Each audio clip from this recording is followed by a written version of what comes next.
Olá, seja muito bem-vindo, seja muito bem-vinda. Tá começando o Ponto de Partida React de sexta-feira, o programa em que eu confronto Pedro Doria com tudo mais que vocês quiserem falar nos nossos comentários dos vídeos do Ponto de Partida de segunda e quarta.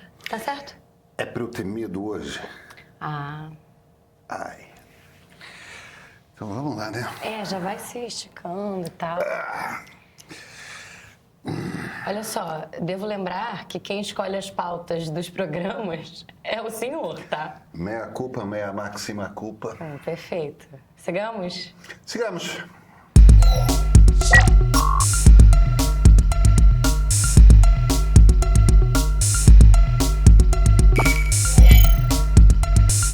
Pedro, eu preciso começar com um assunto que está latente no cenário internacional, dessa corajosa, brava, assim, bravos protestos que estão acontecendo, iniciativas do povo iraniano, que acredito que a gente esteja saudando e muito, porque deve ser muito difícil viver num regime tão duro, teocrático como o que eles vivem.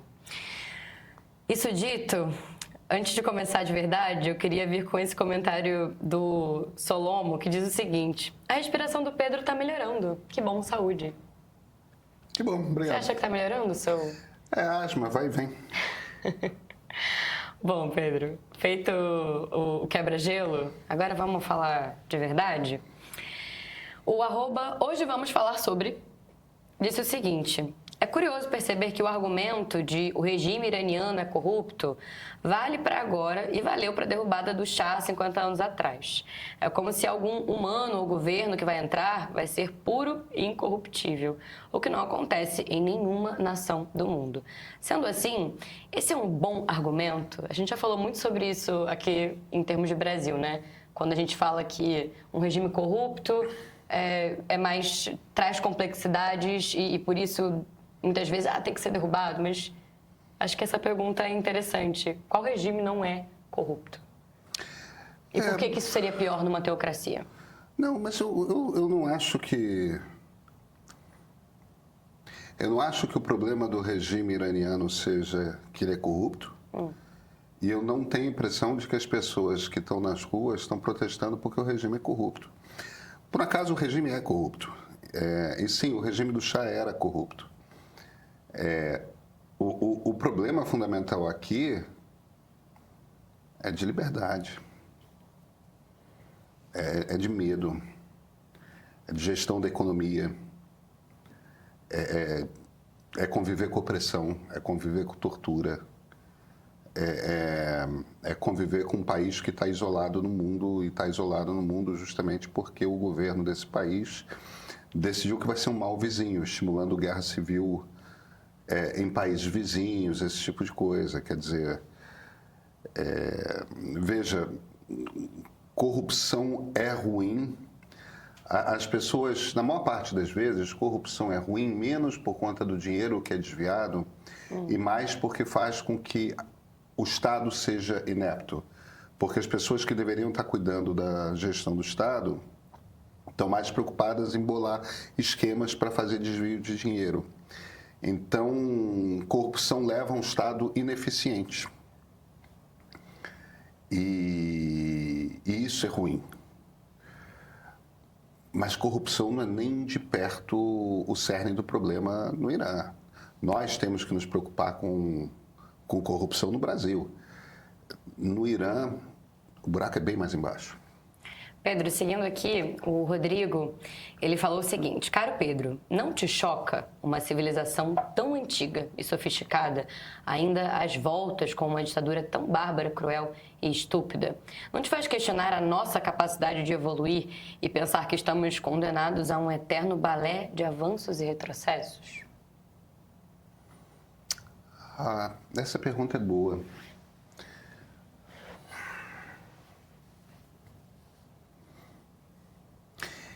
A maneira como eu compreendo história, eu sou um pouco hegeliano, né? O Hegel é um filósofo alemão que tinha essa visão de que a história caminha numa determinada direção. e que os povos estão constantemente em busca de um sistema que seja melhor e que esse sistema é encontrável. E eu acho que a democracia liberal é o melhor que a gente pode ter. Mas o barato da democracia liberal não é que não tenha corrupção na democracia liberal, não é que não tenha tortura na democracia liberal, não é que não tenham políticos autoritários na democracia liberal. É que é um mecanismo em que o corrupto, o torturador, o autoritário é exposto o mais rápido possível. Ele não consegue se esconder, ele não consegue se proteger. E quanto melhor funciona aquele regime, aquela democracia, quanto mais eficiente é a democracia, mais cedo essas pessoas aparecem e mais cedo essas pessoas enfrentam a justiça. O motivo pelo qual eu gosto da democracia não é porque a democracia resolve os males humanos, os defeitos humanos. É porque a democracia é possivelmente o único regime que não finge que existe uma utopia lá na frente. Não finge que existe o governo perfeito. Não finge que existe o Estado perfeito ao que possamos alcançar como humanos. Não. Ela compreende quem a gente é. E a gente tem a capacidade da barbárie. Isso é inerente à nossa espécie. A gente tem a capacidade da violência extrema. A gente tem a capacidade de nenhuma empatia. A gente tem a capacidade de ser racista, de ser misógino, entendeu? De ser homofóbico, de não olhar. Isso faz parte da nossa experiência cultural humana. Não, eu acho que é mais do que fazer parte do que a nossa experiência cultural. Eu acho que é inerente à nossa espécie. Entende? É o tipo de bicho que nós somos. E então, a maneira da gente lidar com esse tipo de coisa, com o fato de que a gente pode ser muito bárbaro, é conseguir montar um sistema que tenha incentivos o suficiente para que a gente se comporte o melhor possível. Ou seja, tem prêmios, entendeu? Você vai ter liberdade, você vai... Eu adorei você gamificando a experiência. Mas eu acredito em incentivos, entende? E, ao mesmo tempo, contra-incentivos para que você não seja bárbaro, que você não seja... O problema é quando um regime premia a corrupção, premia a barbárie, premia... Ditaduras como a do Irã fazem isso, entendeu? Você tem incentivos de ser um bárbaro corrupto porque você vai ter mais poder, porque você vai ser protegido pelo sistema. Então, no fim das contas, eu acho que tem esse jogo aí de incentivos bons e incentivos ruins que você usa para construir um sistema. É engraçado você falar de gamificação, porque de fato é um pouco isso, mas é como funciona. Mas dentro dessa ideia de que existe algo, como o Rodrigo está falando, um balé, um eterno balé de avanços e retrocessos, algo pendular, não necessariamente.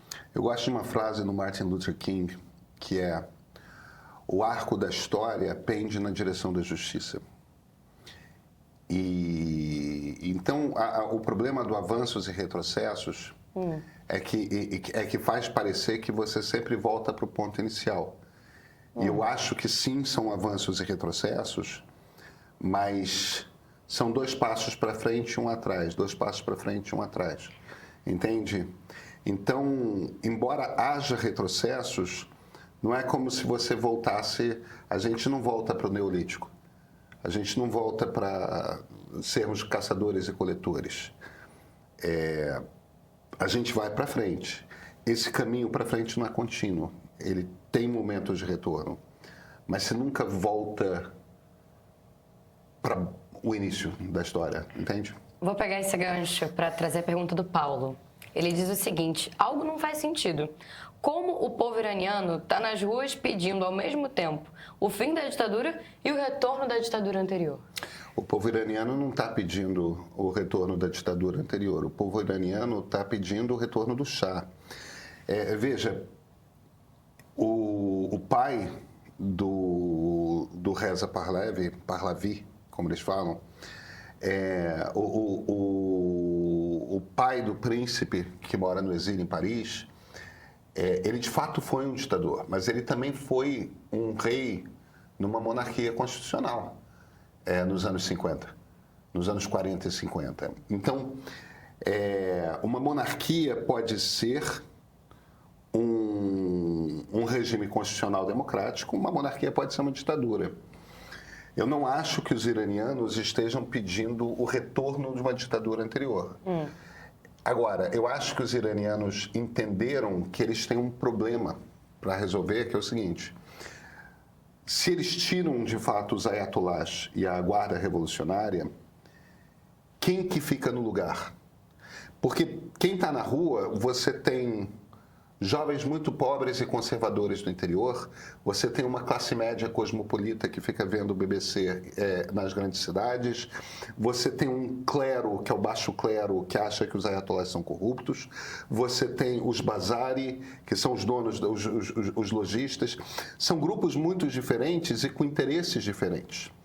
Então, não existe um líder político, tipo um presidente da República, que una essas paixões. Que una essas paixões, porque a única coisa que eles têm em comum é o fato de serem iranianos que têm horror ao regime.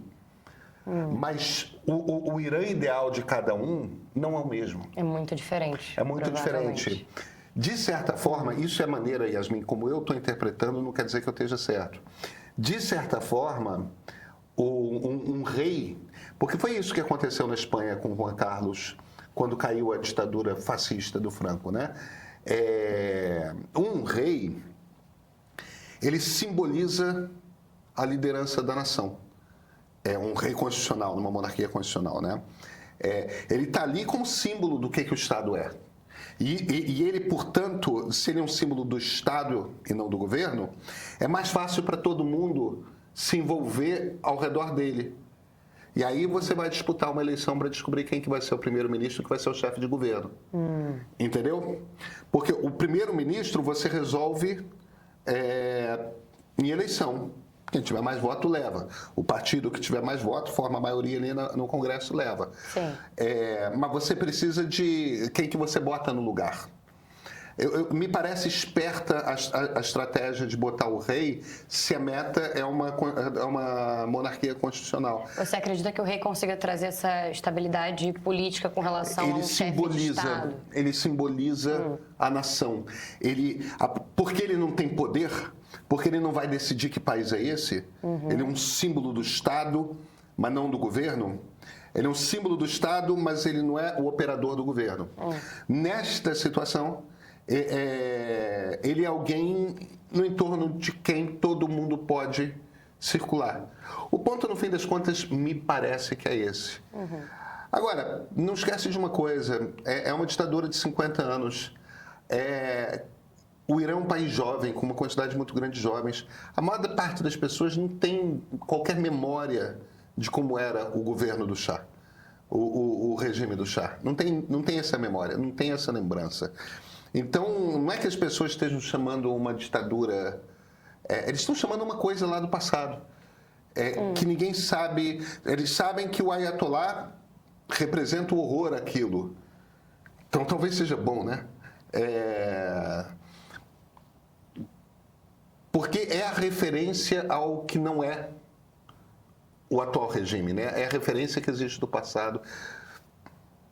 É difícil a gente entender quais são as paixões que estão movendo nas ruas do Irã, entre outras partes, porque como tem um apagão na internet e tem falta de imprensa, a gente não sabe o que está muito acontecendo nas ruas. Você acha também que, pelo fato da gente viver numa sociedade ocidental e estar lidando com um povo que não é nem árabe, muitas vezes entendido como árabe, mas na verdade que é persa. Isso. É muito diferente de árabe. É muito diferente, mas eu me pergunto se nós brasileiros conseguimos fazer essa distinção e é tão distante culturalmente que eu fico me perguntando se a gente consegue não só entender quais são as paixões por uma questão de não conseguir, assim, chegar, não conseguir falar com as pessoas, não conseguir falar para fora, com espaço aéreo fechando e abrindo, enfim. Eu realmente fico me perguntando se a gente partisse do nosso próprio olhar ocidental, se isso já não é um grande impeditivo para tentar entender essa outra cultura e os motivos dessas pessoas estarem nas ruas, ocupando o país e sendo brutalmente violentadas. Eu vou te fazer uma provocação, Yasmin.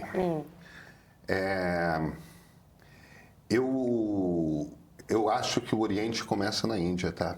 O Oriente Médio faz parte do Ocidente. Porque a gente, com muita frequência, pensa no Ocidente como aquilo que tem no seu centro a Europa. Mas se você pensa em cultura ocidental, a cultura ocidental tem 3 pernas. Aquilo que dá origem à base de ideia de Estado, de ideia de religião, de essa cultura distribuída por livros,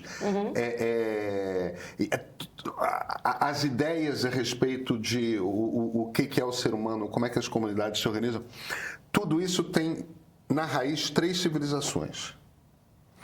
A civilização romana, a civilização grega e a judaica. Os judeus que inventaram a religião do Ocidente, que é essa ideia monoteísta de uma religião ancorada num livro. Então, cristianismo e islã, que são filhos do judaísmo, são religiões ocidentais, fundamentalmente ocidentais. E o judaísmo é profundamente tocado pelo zoroastrismo. O judaísmo, como a gente o entende, ele vem em parte, não de todo, mas ele vem em parte na sua ideia do Messias, tudo mais, tudo isso vem do zoroastrismo, que é a religião persa. Um dos grandes impérios da antiguidade ocidental, que os persas, eles não vão para o Oriente, os persas vão para o Ocidente, né? Os 300 contra os 300 de Esparta que se defendem, então se defendendo de quem? Do Império Persa. Qual é a civilização que ameaça Atenas? É o Império Persa. Qual é a civilização que Alexandre o Grande conquista? A grande civilização que Alexandre o Grande conquista? São 2, a do Egito e a Pérsia. A história do Ocidente inclui a Pérsia. A Pérsia não é uma coisa fora. A Pérsia é parte integral da história do Ocidente. E eu vou além. Qual é se eu me virar para você e falar que o povo ariano é um dos povos centrais da ideia de Ocidente, você vai concordar comigo que o povo ariano... Muito provavelmente, sim. Claro, quem é o povo ariano? Sim, são os brancos, ok. É São assim que a gente pensa. São os persas. Quando a gente pensa em definição... Eu sei. Por causa dos nazistas, a gente pensa nisso. O problema é que o povo ariano... Historicamente se refere aos persas? Irã, não fazia a menor ideia. Irã. Qual o povo do Irã? Os arianos. É que a Pérsia, é o nome que os gregos davam para o Irã. De onde vêm os iranianos ou os arianos. Os arianos são eles. Que pegadinha da história. Muita gente nos comentários estava questionando, dizendo que talvez você não tivesse tanta propriedade, não por necessariamente concordar ou discordar do assunto em si, mas pelo fato de ser muito difícil para uma pessoa ocidental falar sobre essa cultura ou tentar entendê-la, entender as razões disso tudo está acontecendo por lá. Olha, tem... Eu não vou entrar em quem é que tem propriedade para falar sobre isso, sobre aquilo, não. Sim, mas eu gostei dessa volta na história. Tem dois sistemas políticos que eu estudei formalmente na faculdade, tá? Eu estudei formalmente o sistema político iraniano e eu estudei formalmente o sistema político israelense. Quando eu falo de política do Irã e quando eu falo de política de Israel, tipo, eu literalmente sentei em banco de escola e li trocentos mil livros, fiquei lendo o livro do Ayatollah Khomeini, fiquei lendo biografia de Shah, fazendo trabalho, entendeu? Então. Tipo, eu certamente não vou entender de Iraque ou de Egito ou de Rússia, como eu entendo de Irã e Israel. E o fato de que eu, 15, 20 anos atrás, estudei muito Irã, não quer dizer que eu esteja 100% por dentro de como está a política interna do Irã neste momento. Mas, por um acaso, é um país que eu também não fui estudar à toa, é um país que eu acho muito fascinante, muito interessante, e que me toca. Eu acho muito atraente a cultura iraniana, eu acho muito fascinante, é um assunto que eu gosto, entende? Então, eu não vou entrar no mérito de tem autoridade para falar, não tem autoridade para falar, mas eu não estou chegando nesse assunto em particular completamente desnorteado, não. Pedro, aproveitando que a gente entrou nesse tema da religião, agora mais para o final dessa pergunta, eu já vou acabar fazendo um paralelo aqui com o Brasil por conta dessa pergunta do Cristóvão. Vê se faz sentido para você. Ele diz o seguinte: Pedro, gosto muito das suas análises. Quando começa assim, eu acho legal porque amacia a carne, sabe? O Pedro acha que vai ser tranquilo de responder. Mas vamos lá. Queria muito ouvir a sua opinião a respeito de uma contribuição latente. As mesmas pessoas que criticam a ascensão do neopentecostalismo, no Brasil, corretamente, ao meu ver, defendem com unhas e dentes um regime teocrático que oprime mulheres, LGBTs, etc. A recíproca é verdadeira na direita. Gente quase anti-secular que quer a queda da ditadura iraniana. Como que você explica a relação entre secularismo e posição ideológica no Brasil de hoje? Forte abraço. Porque ele está pensando errado a respeito de como é que política se organiza. Política não se organiza mais no entorno de ideias. Política se organiza hoje no entorno de identidade. O que isso quer dizer? O que isso quer dizer é o seguinte: quando eu estava lá nos anos 90 falando sobre política na universidade, o barato, entendeu? Ali era... Como é que um jovem estudante se mostrava? Ele se mostrava porque ele tinha lido tal capítulo do Capital e o outro não tinha, porque ele tinha lido tal filósofo e o outro não tinha. É claro que tinha uma coisa ali, como vai acontecer sempre com o estudante, que é uma coisa de você estar se mostrando pela sua cultura, por isso, por aquilo, entendeu? Você estar ali se mostrando. Bem academicista, aquela coisa. Mas eu estou falando de estudante, né? Ter 19 anos de idade, ter 20 anos de idade e tal. Eu acho uma vaidade legal. Não, super legal, super legal. Eu não estou censurando. Eu estava lá fazendo o mesmo jogo e espero de pessoas de 19 e 20 anos que sejam pessoas de 19 e 20 anos, vão ser felizes e tal. Mas a maneira de você discutir política ali na universidade, mas a mesma coisa valia para um deputado federal, para um senador da República, por uma coisa. Era essencialmente era um jogo em que o que estava no debate eram as ideias. E um dos grandes méritos era você avançar com uma ideia. Era você ter uma ideia a mais que soma naquele conjunto. Entendeu? É ter uma sacada que...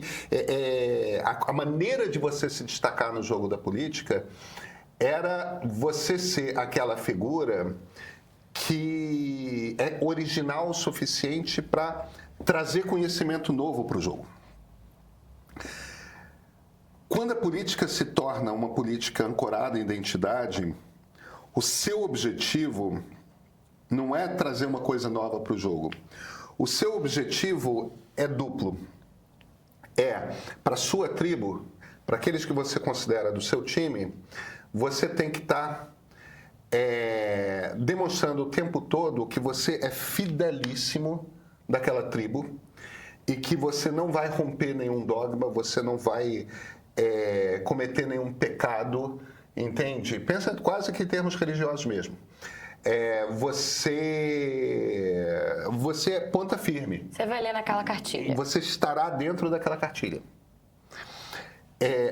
E para os outros, você tem que se comportar demonstrando ser inimigo mortal dos outros. Então, no fim das contas, você está procurando orientações que não tem mais nada a ver com o mundo das ideias. Uma orientação importante para a esquerda, hoje, nessa esquerda tribal, porque a direita é tribal também, tudo é identitário, no sentido de que está tudo ancorado em identidade. Então, uma das peças importantes para uma pessoa de esquerda hoje é onde estão os Estados Unidos. Agora, uma das peças importantes para uma pessoa de direita hoje é igualmente onde estão os Estados Unidos. Os Estados Unidos é um marcador conceitual. Se os Estados Unidos está a favor de uma coisa, quem é de direita vai ser a favor daquela coisa. Quem é de esquerda vai ser contra aquela coisa. Onde está Israel? Se você é de direita, você estará a favor daquela coisa. De onde está Israel. Se você é de esquerda, você será contra. É tão mais complexo que isso, né? Não, o mundo mas a política virou isso. Tanto que quando você vai para o debate na rede social, é muito interessante. É que você tem cuidado de pensar comentários muito específicos, mas se você vai para o grosso, ali, centenas de comentários, uma quantidade imensa de pessoas estão falando as mesmas coisas. Às vezes com as mesmas palavras. Entendeu? Os discursos têm a mesma estrutura.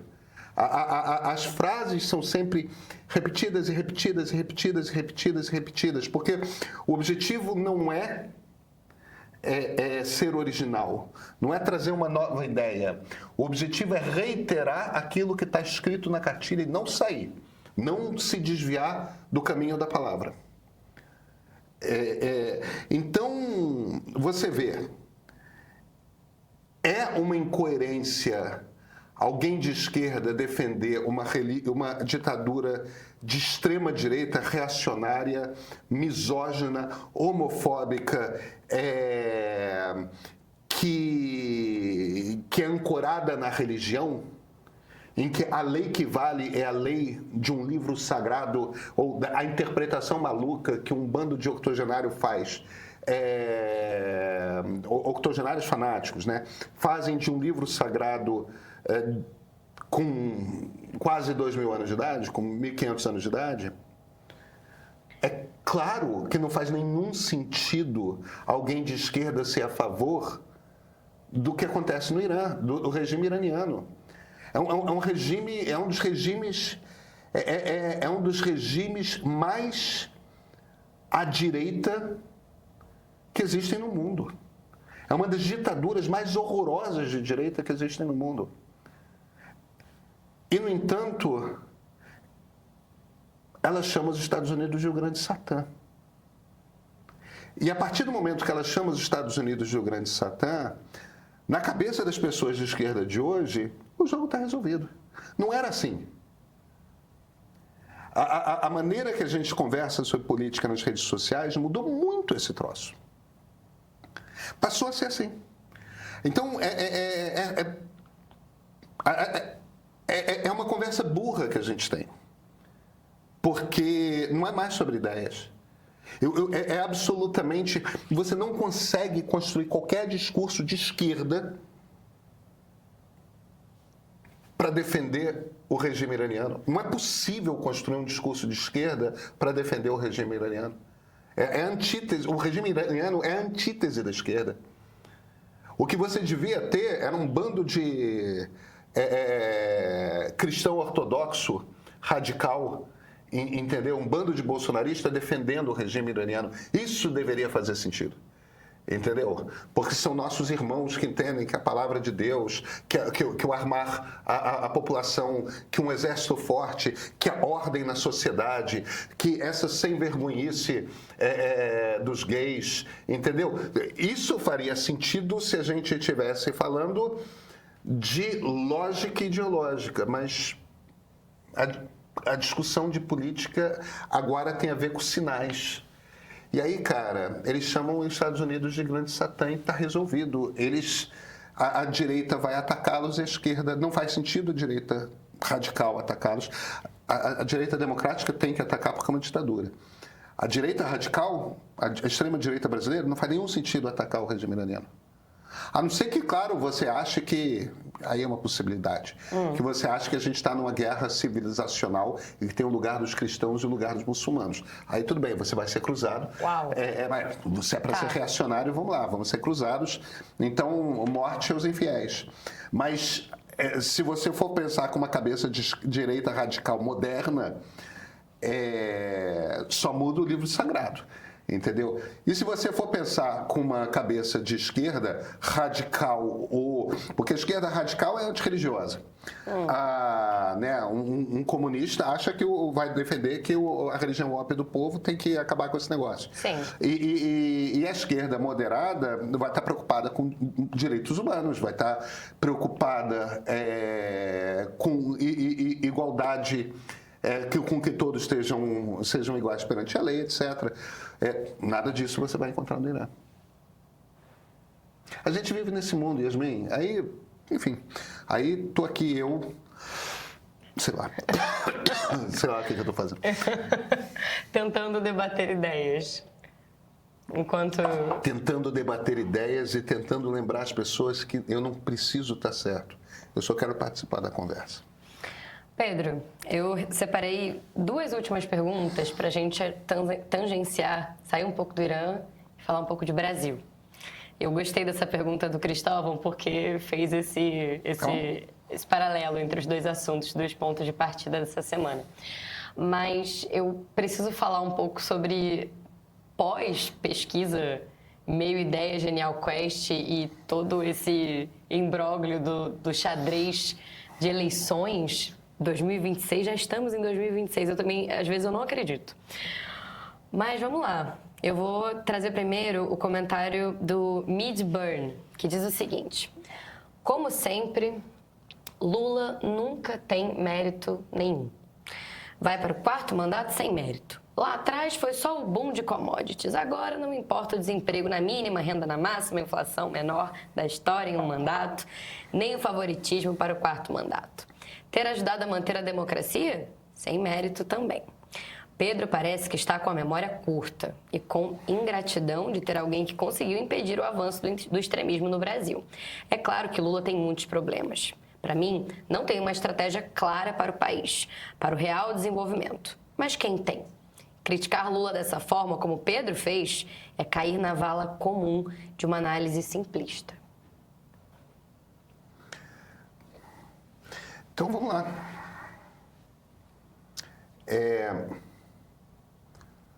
Você ficou surpreso com o resultado da pesquisa Meio Ideia, Genial Quest, e agora pensando nesse cenário da direita? Eu fiquei surpreso. Com o quê? Eu não esperava que o Tarcísio fosse um candidato tão obviamente mais forte do que os outros. Eu acho que não vai acontecer nada, tá? Eu acho que o Tarcísio não é candidato, o Flávio Bolsonaro vai até o fim. Seguir em frente. Acho que é isso que vai acontecer. Tá bom. E não acho particularmente que o Tarcísio seria um bom presidente, não. Não acho. Acho que existem outros candidatos na direita que teriam condição de ser melhores presidentes. Mas, enfim, essa é uma... Sim. Essa é uma discussão menos importante. Cara, desculpa, o governo Lula não tem uma política de educação. O governo Lula não tem uma política de saúde. O governo Lula não tem uma política clara para a economia que não a de ficar apagando incêndio. Não tem. Fernando Haddad que o diga. Não, e eu não acho que seja culpa do Haddad. Eu acho que é muito pelo contrário, na verdade. Veja,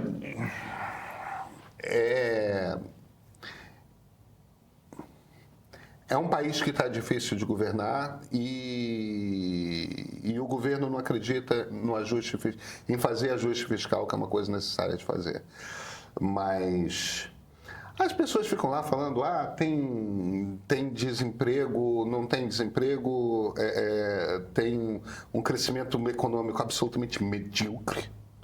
Entendeu? A gente aprendeu, petista celebra hoje o que sabe ser um crescimento econômico medíocre. Entendeu? Petistas sabem que é um crescimento econômico medíocre porque em governos do PT o Brasil já cresceu muito mais. E era, na época, um crescimento medíocre comparado com o que o resto do mundo estava crescendo. Todo mundo na América Latina cresceu mais do que o Brasil, entendeu? Eu estou exagerando, não é verdade, todo mundo. A média de crescimento da América Latina foi maior do que a do Brasil. A média de crescimento da África foi muito maior do que a média de crescimento do Brasil durante os anos do PT. A média de crescimento da Ásia foi abissalmente maior do que o crescimento do Brasil. Mas, apesar de o Brasil ter crescido muito menos do que vários dos seus vizinhos, do que todos os outros continentes, a Europa cresceu mediocremente também. O Brasil não está sozinho. Apesar de tudo isso, o Brasil cresceu de fato e cresceu consistentemente durante os primeiros 2 governos Lula. Eu acho muito engraçado o petista ficar celebrando o que, se fosse um tucano governando, chamaria de um crescimento medíocre, com razão. Independentemente disso, sabe, Yasmin, o que eu acho não tem nenhuma importância. Por que o que eu acho não tem nenhuma importância? Porque o que importa é o que a sociedade acha. E a sociedade acha que a economia vai mal. Por que a sociedade tem essa impressão? Porque existe uma sensação de que está todo mundo andando de lado, que ninguém cresce, que está tudo parado, que esse país estagnou, que esse país empacou. E esse país empacou, entendeu? Nessas condições, ter pleno emprego e o emprego pagar mal e você trabalhar muito mais horas do que você trabalhava 15 anos atrás, ninguém está feliz. E eu não estou tentando sugerir que esse seja um problema difícil, simples de resolver. Uhum. Porque outros governos teriam também muita dificuldade de resolver. Mas o fato é isso. Eu diria para todo mundo de esquerda, eu acho que o Lula é favorito para ganhar essa eleição, tá? Mas eu diria para todo mundo de esquerda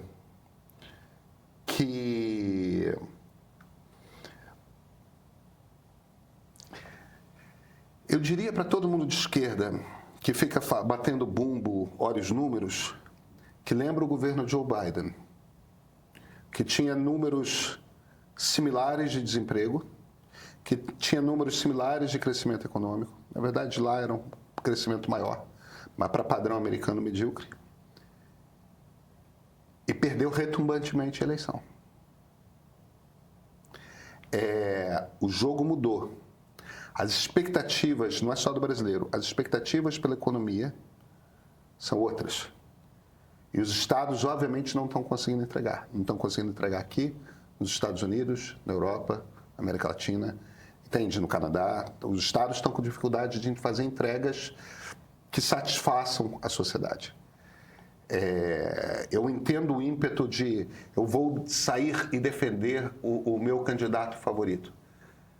Cai na real, olha o tamanho da rejeição do Lula, olha como é que as pessoas estão percebendo a economia. Presta atenção no que as pesquisas estão dizendo. Pedro, para fechar, falando um pouco de futuro, eu gostei muito dessa pergunta da Marília. Ela diz o seguinte: Pedro, é certo que se Lula vence a presidência e a direita leva a maioria no legislativo, nós brasileiros estamos fadados, leitor, favor não trocar as vogais, fadados a viver uma dormência na gestão política. Isso é aflitivo. Um cheiro grande daqui de Recife para toda a equipe do meio. Um cheiro, Marília. Vamos viver, então, nessa dormência. Eu achei interessante o uso, a palavra que ela escolheu. A dormência na gestão política. O problema é o seguinte. É verdade que o Lula tem uma rejeição imensa?